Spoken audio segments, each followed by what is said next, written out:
L'article 370 a été abrogé en 2019, mais la lutte pour sa suppression avait commencé dès 1947. Le long mouvement d'opposition à l'article 370 au Jammu et Cachemire n'est pas apparu soudainement. De 1947 à 1963, chaque grand mouvement politique dans l'État fut dirigé par le Praja Parishad et Pandit Premnath Dogra en fut le visage principal. En novembre 1947, lorsque le Praja Parishad fut fondé, Dogra était le Vibhag Sangh Chalak du Rashtriya Swayam Sevak Sangh, le RSS. Fidèle à la discipline organisationnelle, il refusa lui-même d'accepter le poste de président. L'objectif clair du Praja Parishad était d'appliquer la constitution indienne au Jammu et Cachemire de la même manière que dans les autres États. Le Parishad estimait qu'un système constitutionnel séparé conduirait l'État dans une direction différente de celle du reste du pays. Sur cette question, Dogra contesta ouvertement la politique du Cachemire menée par Sheikh Abdullah et Pandit Jawaharlal Nehru. Le mouvement contre les dispositions de l'article 370 et le statut spécial de l'État grandissait de jour en jour. En 1950, Dogra prit la tête de l'organisation et intensifia le mouvement. Cette lutte atteignit son apogée en 1952 lorsqu'un slogan fut lancé « Deux drapeaux,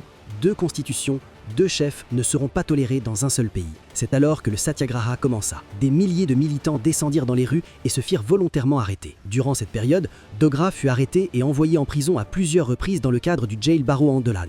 Dans ce contexte, Shyama Prasad Mukherjee contesta le système de permis et entra au Jammu et Cachemire, ce qui conduisit à son arrestation. Sa mort soudaine, en 1953, donna au mouvement une dimension nationale. Après la disparition de Mukherjee, Dogra fut élu président national du Bharatiya Jana Sangh et occupa ce poste pendant environ un an. En 1963, en raison d'une convergence idéologique et politique, le Praja Parishad fut fusionné avec le Bharatiya Jana Sangh. Pandit Premnath Dogra s'éteignit en 1972, mais l'idée « un pays, une constitution » resta vivante. Les temps changèrent, les décennies passèrent, mais cette revendication demeura au cœur de la politique nationale. Finalement, l'article 370 contre lequel Pandit Premnath Dogra avait mené son combat fut abrogé le 5 août 2019. Avec cette décision, la constitution indienne fut pleinement appliquée au Jammu et Cachemire et les habitants obtinrent les mêmes droits que dans les autres États du pays. Ce moment marqua un nouveau départ pour le Jammu et Cachemire et pour son peuple.